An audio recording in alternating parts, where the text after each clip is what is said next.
सभी को नमस्कार।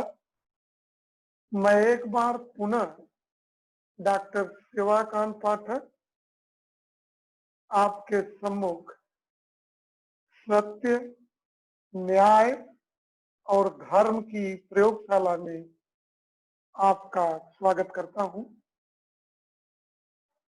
आपसे जुड़ते हुए हमें अपार सुख की अनुभूति हो रही है। आज हम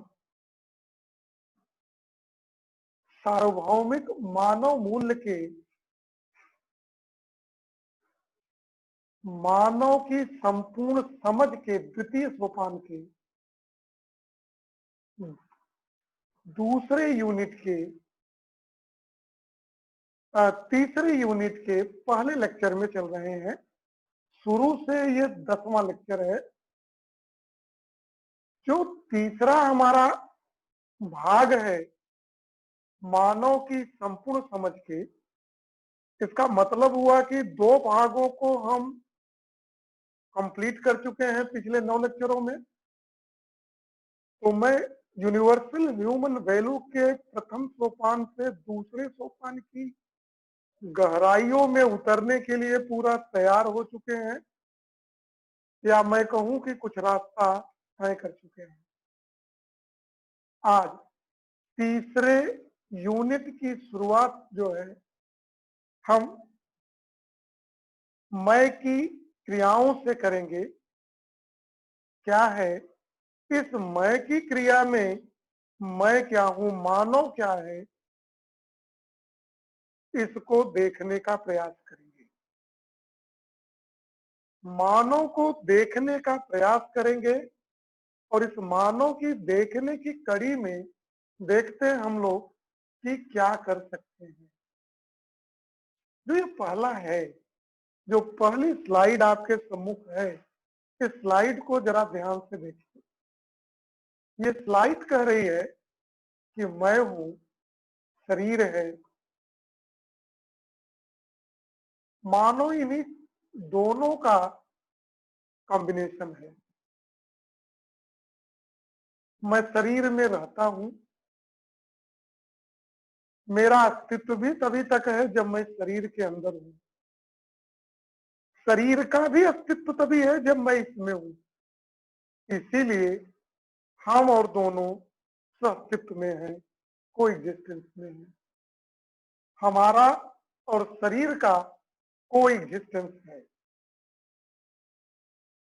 इन दोनों के कोई एग्जिस्टेंस में मैं ये भी जानता हूं कि मैं ही मुख्य हूं। जहां मेरी चाहना सुख और प्रॉस्पेरिटी की, समृद्धि की निरंतरता में है और मैं ही प्रधान हूं, तो मैं इस अपने सुख और समृद्धि की निरंतरता को प्राप्त करने के लिए मैं अपने शरीर का इंस्ट्रूमेंट के रूप में, औजार के रूप में इस्तेमाल करता हूं। क्योंकि मैं शरीर में रहता हूं और मेरा और अस्तित्व में हूं। इस अस्तित्व का सीधा सा मतलब है कि जब मैं शरीर में हूं तभी तक मेरा अस्तित्व है। शरीर जो मैं चेतना हूं, जीवन हूं, मैं हूं, सेल्फ हूं, जिस नाम से भी मैं जाना जाऊं, लेकिन मेरा अस्तित्व तो तभी तक है जब मैं शरीर में हूं। इसलिए मुझे शरीर के भी ध्यान में रखने की, इसकी जरूरतों को पूर्णतया ध्यान में रखने की जरूरत है। और जब ये संतुष्ट नहीं होगा, ये स्वस्थ नहीं होगा, इसकी जरूरतें पूरी नहीं होंगी, क्योंकि मैं जानता हूं कि मेरी जरूरत अलग है और मेरे शरीर की जरूरत अलग है। तो जब मैं इसकी जरूरतों को सही समय पे नहीं दे पाऊंगा, तो मैं जो मेरी फंडामेंटल डिजायर है, चाहना है मूल, सुख और समृद्धि की निरंतरता की, मैं कैसे प्राप्त कर पाऊंगा।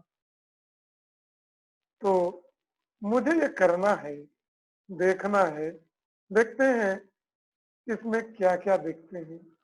जो मानव है, ये मानव मैं और शरीर का कोएग्जिस्टेंस है, सह-अस्तित्व है। दोनों एक दूसरे के बिना संभव नहीं है। जब मैं नहीं रहता हूँ, तो इसका विघटन शुरू हो जाता है, डिकम्पोजिशन शुरू हो जाता है। मेरी और इसकी आवश्यकताएं भी अलग-अलग हैं। इन आवश्यकताओं को एक नए रूप में हम देखने के लिए चलते हैं एक बार पुनः। स्वयं को समझने के लिए एक बार पुनः मैं और मेरे शरीर को देखने के लिए चल रहे हैं। मैं चूंकि दोनों अस्तित्व में है, दोनों की आवश्यकताएं अलग अलग हैं। देखते हैं दोनों की आवश्यकताएं वास्तव में है क्या। जहां मेरी आवश्यकता हैप्पीनेस की है, सुख की है, और ये जो हैप्पीनेस है कंटिन्यूटी में जो मुझे चाहिए, निरंतरता में मुझे चाहिए, यह जो है 9 भाव के साथ है। जो 9 भाव रेस्पेक्ट से शुरू होते हैं, जिस रेस्पेक्ट को फाउंडेशन वैल्यू हम बोलते हैं, वहां से शुरू होता है और 9वां प्रेम, लव, कंप्लीट वैल्यू जो कहा जाता है, इस पे समाप्त होता है। तो मैं इन्हीं वैल्यूओं के साथ सम्मान, विश्वास से शुरू होता है, जो विश्वास से शुरू होता है फाउंडेशन वैल्यू जो है, और जो लब तक जाता है कंप्लीट वैल्यू तक, इनके बीच जो 7 वैल्यू रेस्पेक्ट वगैरह जो होते हैं, इन सभी को आवश्यकता है। जब भाव कंप्लीट रूप से आ जाएंगे तो हैप्पीनेस का भाव हो। जबकि मेरे शरीर को सुविधाओं की जरूरत है। ये सुविधाएं हैं क्या? खाना, कपड़ा जो पहना गया है, मकान, या और जो भौतिक सुविधाएं हैं जो जरूरी है, निश्चित रूप से जरूरी है, यह मेरे शरीर के लिए चाहिए। देखें कि कितने समय तक मैं और मेरे शरीर को ये चीजें चाहिए। मैं को जहां सुख और समृद्धि निरंतरता में चाहिए, कंटिन्यूटी, कंटिन्यूअस चाहिए, वहीं सुविधाएं शरीर को सामयिक रूप में चाहिए। खाना है, भोजन है, भूख लगी है, खाना खा लिया, पेट भर गया, फिर खाने की जरूरत होगी क्या? खाएंगे हम क्या जब तक पुनः न लगे?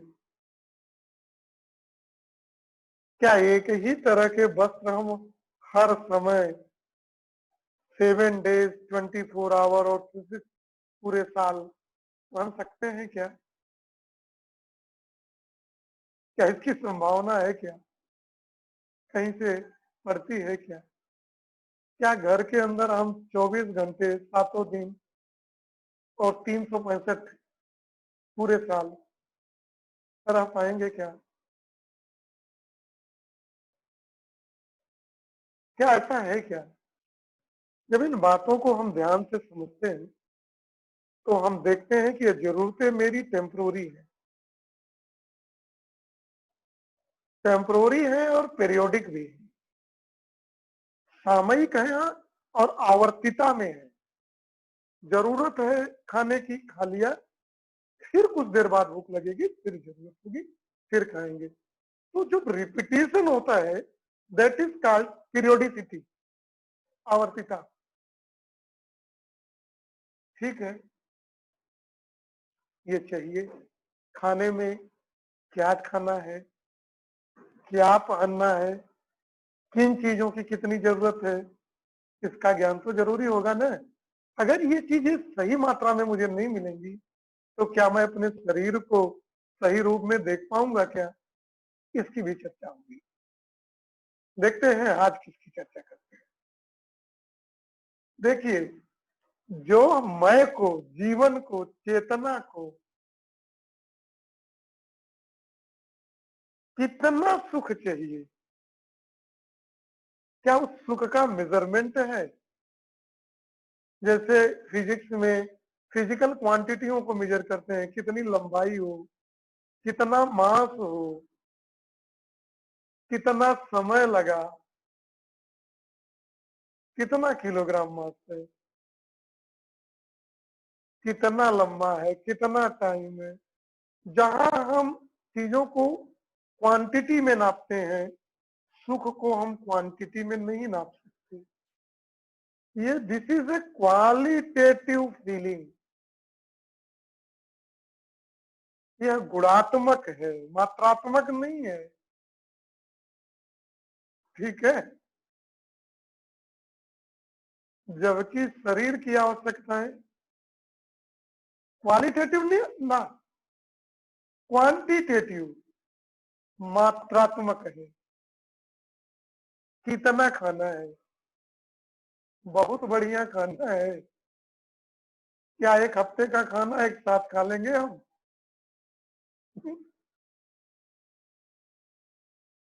बहुत सुंदर है, कितना खाएंगे?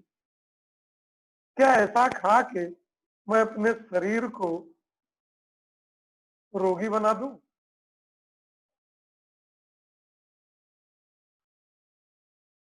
क्या है? तो मैं देखता हूं, मैं देख पाता हूं कि जहां मेरी मैं की जरूरत क्वालिटेटिव है, वहीं शरीर की जरूरत क्वांटिटी में है। क्योंकि शरीर तो मटेरियल है, शरीर तो मटेरियल है, तो मटेरियल को मटेरियल चाहिए। मैं चेतना हूं, मैं एनर्जी हूं, ऊर्जित हूं, मैं एनर्जाइज्ड हूं। तो मुझे मटेरियल नहीं चाहिए, हमें भाव चाहिए। हमें ऐसे भाव चाहिए जो मेरे अंदर सुख और समृद्धि को निरंतरता में मेरे अंदर भर सके। ऐसा भाव मुझे चाहिए। देखते हैं अभी जो जरूरतें हैं मैं और मेरी शरीर की, कैसे पूर्ति होगी, कैसे मिल सकती है? तो कहा गया कि मेरी जो जरूरत है, right understanding and right feeling, सही समझ और सही भाव के साथ है। सही समझ क्या है? जो आज हम जी रहे हैं मान्यताओं पे, या वो जो सहज स्वीकृति पे आधारित है?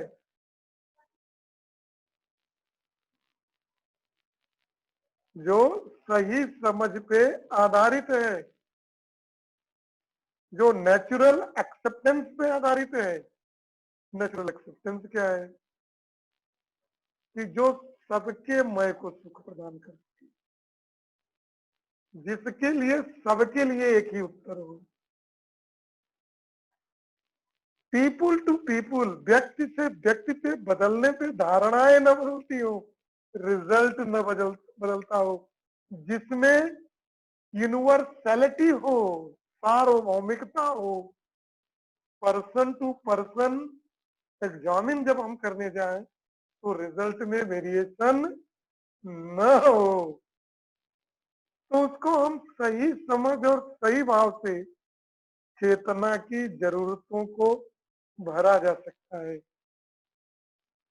जबकि शरीर तो फिजियो केमिकल, भौतिक रासायनिक वस्तु है। ये एक बॉडी है, मटेरियल है हमारी, जो केमिकल कॉम्बिनेशन के फलस्वरूप इस डिजाइन में आई हुई है, जो आपके सामने दिखाई भी दे रही है। तो फिजियो को केमिकल है, मटेरियल है, तो इसकी जरूरतें भी मटेरियल ही है, जैसा हम लोग समझ सकते हैं, वेरीफाई कर सकते हैं। जहां मेरे अंदर इच्छा, विचार, आशा की शक्ति है। डिजायर, थॉट, एक्सपेक्टेशन है। और उसकी कुछ डायनामिक और स्टैटिक क्रियाएं हैं, जो स्थिर और गतिक क्रियाएं हमारे अंदर होती रहती है इसी शक्ति के कारण। जो इच्छा, विचार और आशा है, जो हमारी शक्ति है, मैं की शक्ति है, जिसकी चाहना है सुख और समृद्धि की निरंतरता, वहीं शरीर क्या कहता है? चलेगा,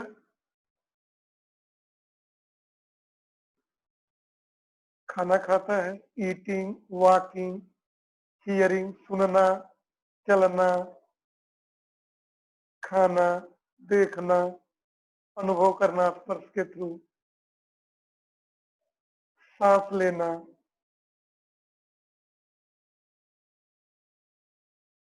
ब्लड सर्कुलेशन, ब्लड का शरीर में बहना, हार्ट के थ्रू, पंपिंग के थ्रू। तो शरीर में होने वाली प्रक्रियाएं अलग है। जो मैं चेतना हूं, वो एक्टिविटी मेरे अंदर अलग है। मेरी शक्ति जहां इच्छा, विचार और आशा है, वहीं शरीर का चलना, खाना, देखना, सुनना, महसूस करना स्किन के थ्रू। 5 ज्ञान इंद्रियां है ना, टेस्ट ले लेना कैसा है खाने में, अच्छा नहीं बना आज। तो ये जो चीजें हैं वो शरीर की है, मैं की नहीं है। मुझे अंदर तो इच्छा, विचार, आशा है। किसकी आशा है? सुख और समृद्धि के निरंतरता की आशा है।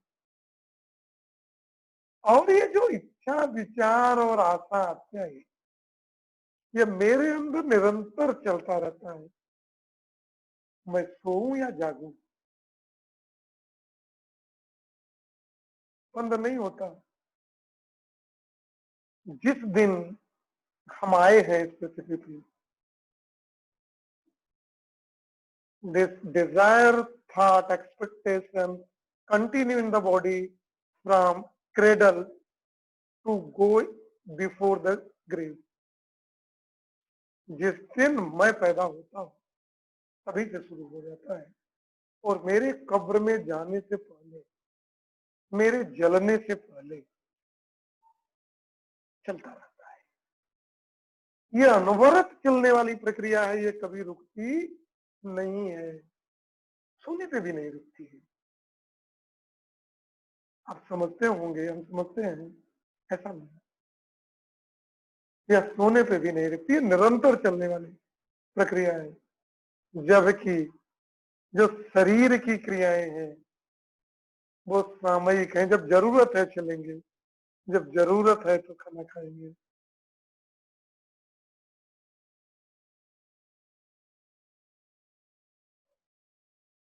जब जरूरत है तो देखेंगे।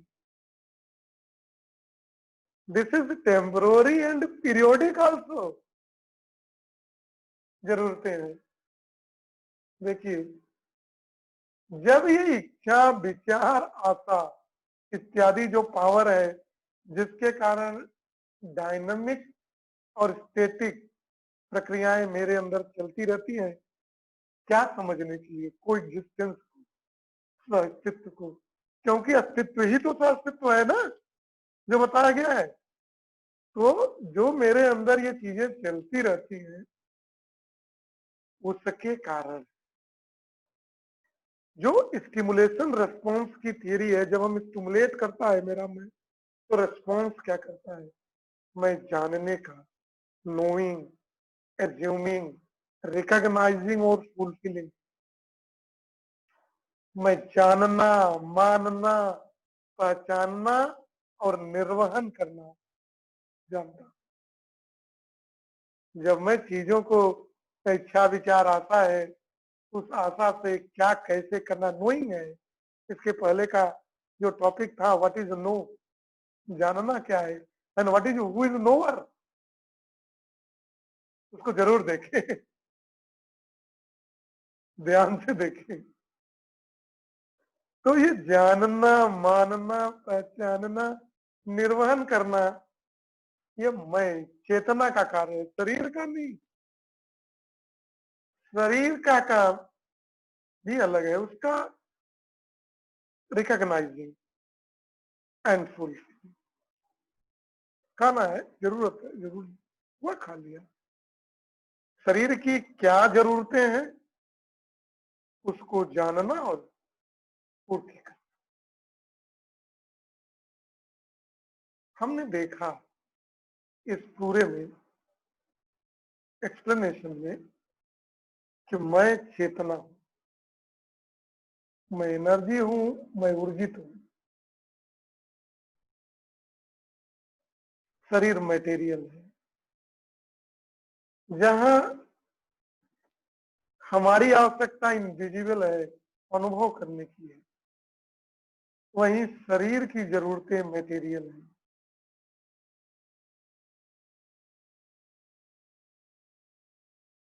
जहां शरीर की जरूरतें मटेरियल में है और हम इन्हीं मटेरियल में अपना सुख देखते हैं, जबकि मेरा सुख मटेरियल में नहीं है, वो तो सिर्फ शरीर के लिए जरूरी है। कहाँ दुविधाओं में पड़े हैं, अलग अलग लेक्चरों में इसकी व्याख्या की जाएगी, उलझे तो हमें नहीं। देखते हैं, मैं को पहले जान ले और इस जानने की कड़ी में देखते हैं कि आगे आगे क्या चीजें आती हैं। Knowing and assuming is activity of I. जानना, मानना, पहचानना और निर्वहन करना, ये जो चार प्रक्रियाएं होती हैं मेरे अंदर, मैं के अंदर, शरीर के अंदर नहीं, ये दो है। जब हम जान जाएंगे,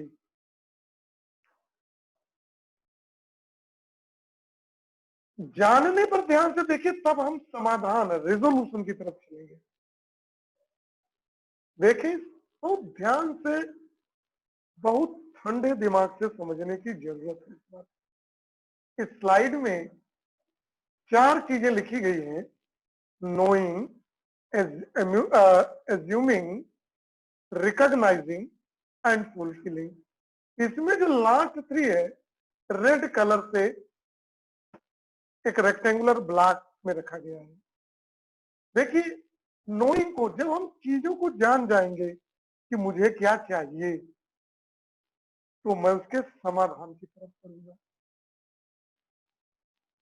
लेकिन अब उसको प्राप्त करने के लिए जो अगली एक्टिविटी मेरे अंदर है, वो रेड बॉक्स में देखिए, एज्यूमिंग, एज्यूम करता हूं, कल्पनाशीलता मेरे अंदर है। इस कल्पना के माध्यम से पहचानना शुरू करता हूं, रिकॉग्नाइज करता हूं, क्या जरूरत है, कैसे, किस तरह की जरूरत है, कैसे होगा ये, अब उसको फुलफिल, निर्वाण की प्रक्रिया करता हूं। लेकिन समझे, समस्या इसी बॉक्स में मेरे अंदर है, जिसकी चर्चा मैं ठीक पहले कर रहा था। समस्या क्या है कि हम प्री कंडीशनिंग, मान्यताओं के हैं। मान्यताओं को ध्यान से समझ लेना है। मान्यताएं क्या है? मेरे दादाजी ये कहते हैं, मेरे पिताजी ऐसे करते थे, मैं मान लिया। किताबों में ये लिखा था, पड़ोसी मेरा यही काम करके आगे गया है, मेरा मित्र मिस्टर एक्स धूर्तता करके ही आगे गए हैं। मैंने जांचा परखा नहीं, मैं मान बैठा हूं। मैं कुछ कोटेशन दीवालों पे लिखी पढ़ लिया हूं। संघर्ष ही जीवन है, आशा ही जीवन है। इंग्लिश नहीं आती है तो मैं कहीं सस्टेन नहीं कर पाऊंगा। मैं मान बैठा हूं। शांति तो तभी मिलेगी जब मैं धार्मिक स्थलों पे जाऊंगा।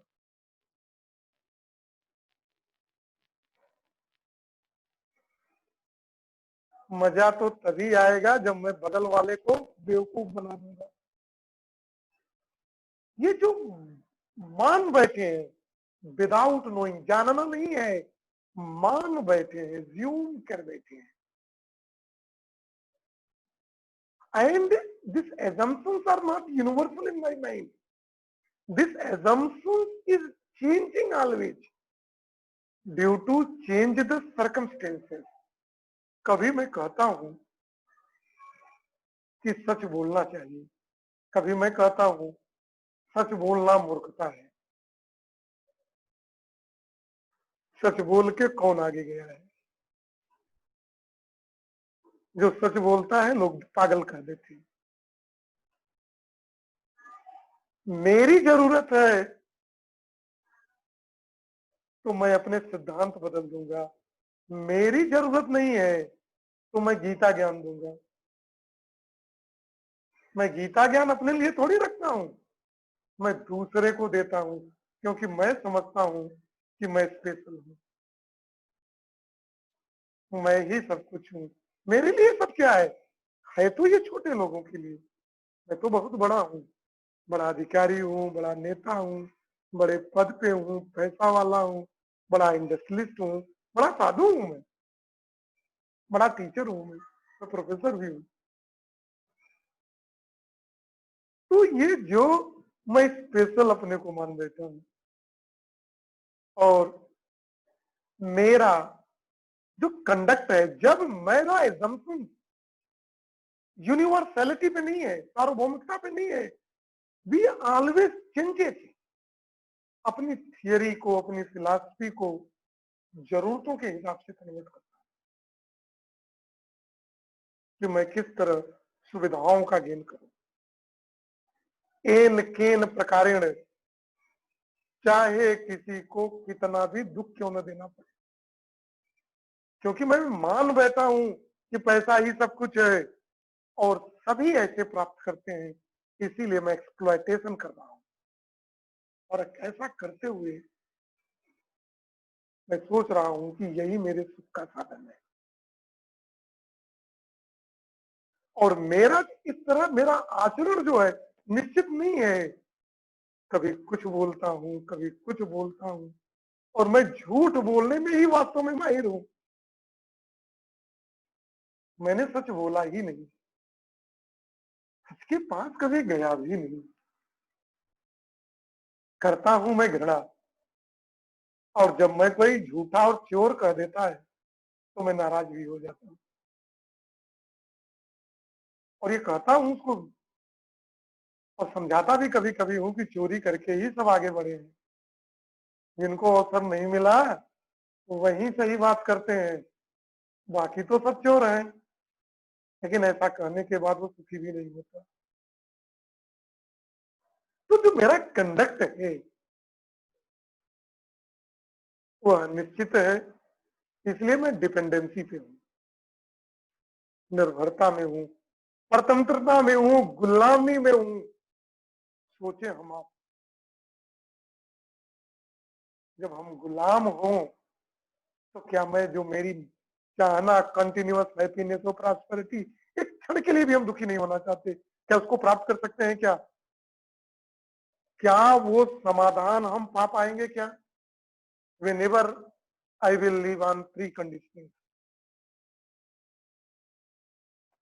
जैसा जीते आए हैं ऐसा जीते हुए कभी हम सुख की स्थिति में हैं और कभी दुख की स्थिति में हैं। देखें,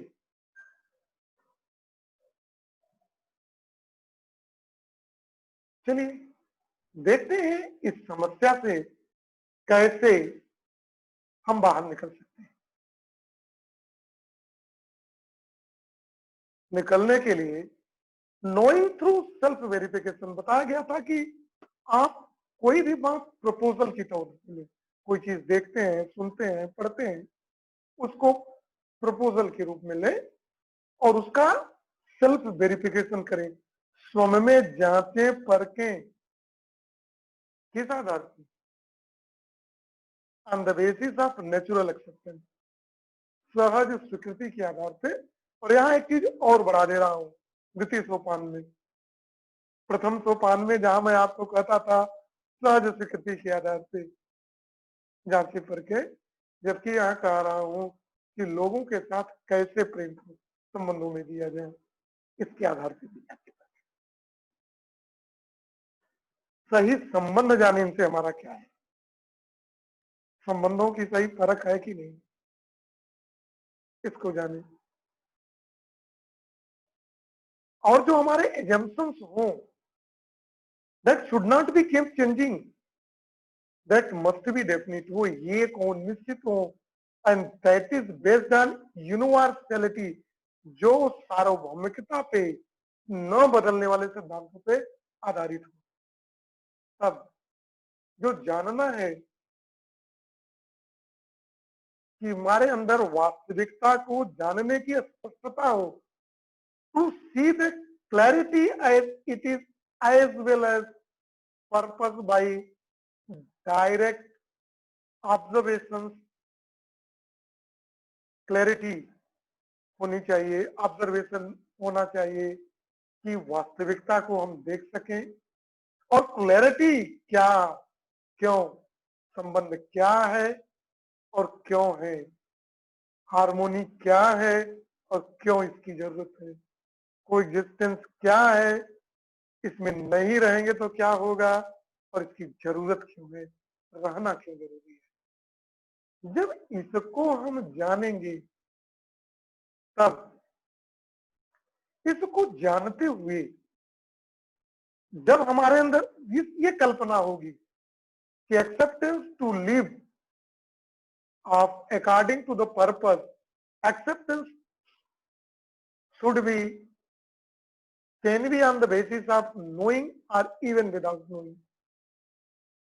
ये जो वो हमारे अंदर साथ रहने की स्वीकार्यता, संबंधों की पहचान सही हो।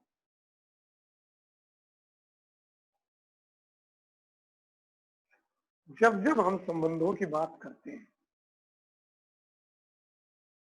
तो किनसे संबंध की बात? सबसे पहले अपने आप से। मान्यताओं में, अंधविश्वासों में, डूज और डोंट डूज की लिखी लाइनों में, दीवारों पे लिखी कोटेशन पे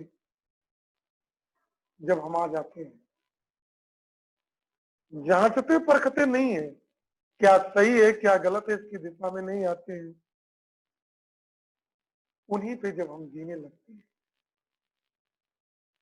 तब हम संबंधों को नहीं समझ पाते।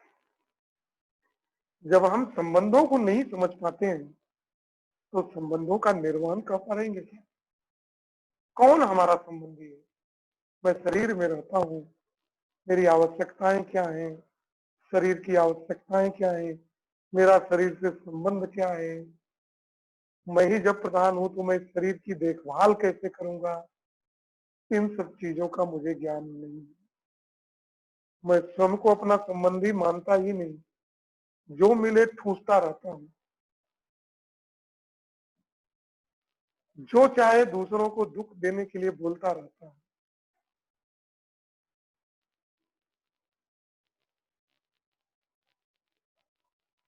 क्या मैं स्वयं से सही संबंध कर न्याय कर पाता हूँ क्या? इसका मतलब स्वयं के साथ संबंध, मैं अकेले तो रहता नहीं, परिवार में रहता हूँ। और जब भी परिवार की बात आती है, आज मैं एक बात बता दूं, परिवार मियाँ बीवी और बच्चे नहीं होते। एक छोटा सा डेफिनेशन है, इससे ऊपर ही होता है कि जहां परिवार में 3 पीढ़ियां एक साथ हों, दादा, माँ बाप और बच्चे, तब हम परिवार का। हमारी परंपरा रही है संयुक्त परिवारों में रहने। जितना अकेलापन रहेगा उतनी ही दिक्कतें हैं। देखिए, तो श्रम के साथ संबंधों में क्या है कि नहीं, परिवार के साथ है कि नहीं, समाज के साथ है कि नहीं, और प्रकृति के साथ है कि प्रकृति में कौन है, निर्जीव और सजीव, और सजीवों में कौन है, वनस्पतियां और जानवर। जब इनके साथ संबंधों को हम सही समझ नहीं पा रहे हैं तो संबंधों का क्या निर्वहन कर पाएंगे क्या? क्या अपने अपना झोली भरने और अपनी सुविधाओं के लिए सुविधाओं का, शरीर के लिए कितनी सुविधाएं चाहिए इसको हमको पता नहीं है, और सुविधाएं दर सुविधाएं इकट्ठा करने जाए तो क्या उससे मेरे स्वयं की चाहना पूरी हो पाएगी क्या? क्या शरीर के सुख में मेरा सुख है क्या? क्या इस अंतर को हम समझ पा रहे हैं, महसूस कर पा रहे हैं कि नहीं? जब इन चीजों की सही समझ हम नहीं रख पाएंगे तो हम उसका निर्वहन कैसे करेंगे? श्रम को जब तक नहीं समझ पाएंगे, सबसे बड़ी बात है, हम परिवार, समाज और प्रकृति को एक तरफ थोड़ी देर के लिए छोड़ दें तो जब तक मैं समझ श्रम को नहीं पाऊं, हमारी सबसे बड़ी समस्या यही है कि खुद को मैं नहीं समझ पाता, दूसरों को समझने से नहीं लगता। क्योंकि जब भी मैं पढ़ता हूं, जरा ध्यान से इस बात को समझें,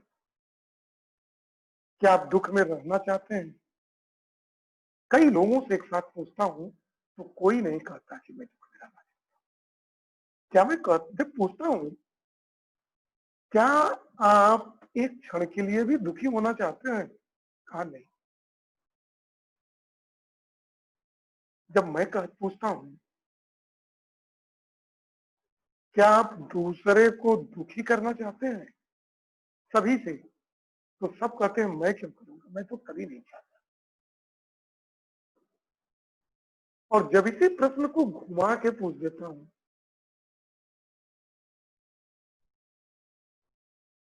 क्या दूसरे आपको दुखी करना चाहते हैं, तो कहते हैं कुछ लोग तो ज्यादातर हाँ, या दूसरों को मैं क्यों क्या कर सकता हूं। जब सबके सब दूसरे को दुख नहीं देना चाहते, सबको खुश करना चाहते हैं, तो गड़बड़ी कहाँ है? किसकी नियति में संदेह है? मैं श्रम का मूल्यांकन तो नहीं कर पाता हूँ, दोष देता हूँ पड़ोसी को, माँ बाप को, बच्चों को। कभी अपने अंदर झांकता हूँ क्या? क्या कभी हमने अपने अंदर झांकने का प्रयास किया भी क्या? मैं तो बेहोशी में जीता हूँ, मेरा आचरण तो अनिश्चित है, कैसे जान पाऊंगा? सुविधाओं में सुख को खोज रहा हूँ, मान्यताओं में जीता हूँ, पड़ोसी ये करके बहुत पैसा कमा लिया, मैं भी उसी में लग गया हूँ, या कहीं रिश्तेदारी में देख लिया, कहीं दूर देख लिया, तो लग गया मैं उसमें। तो क्या मैं इस सबसे ज्यादा समझना है? इसीलिए जो द्वितीय सोपान का सबसे इंपॉर्टेंट फंडा है जिसमें हम जूझेंगे, स्वयं को ही समझने की कोशिश। क्योंकि जब हम स्वयं को नहीं समझ पाएंगे तो दूसरों को कैसे समझ पाएंगे? इसलिए जो मानव है वो मैं और शरीर का जो अस्तित्व है, जो कोई डिस्टेंस में है, यही एक दूसरों से सूचनाओं का, इंफॉर्मेशन का आदान प्रदान करते हैं, एक्सचेंज करते हैं। जहां चेतना है, मैं चेतना हूं, शरीर मटेरियल है, मुझे सुख निरंतरता में चाहिए, जबकि मटेरियल को सुविधाएं, चीजें टेम्पोररी और पीरियोडिक चाहिए। मैं जानना, मानना, पहचानना और निर्वहन जानता हूँ, जबकि शरीर केवल पहचानना और निर्वहन करना है। ये मैं और शरीर में अंतर है, जानना पड़ेगा, मानना पड़ेगा। स्वयं के जानने की यात्रा समाप्त नहीं हुई है। केवल आज के लेक्चर का अल्प विराम का समय हुआ है। जानना जारी रखेंगे हम, जानना भी जरूरी है। खुद को नहीं जानेंगे तो सब कुछ कैसे जान पाएंगे और श्रम की आवश्यकता को कैसे पूर्ति कर पाएंगे। आज के लिए बस इतना ही। फिर मिलेंगे इन्हीं शब्दों के साथ। नमस्कार।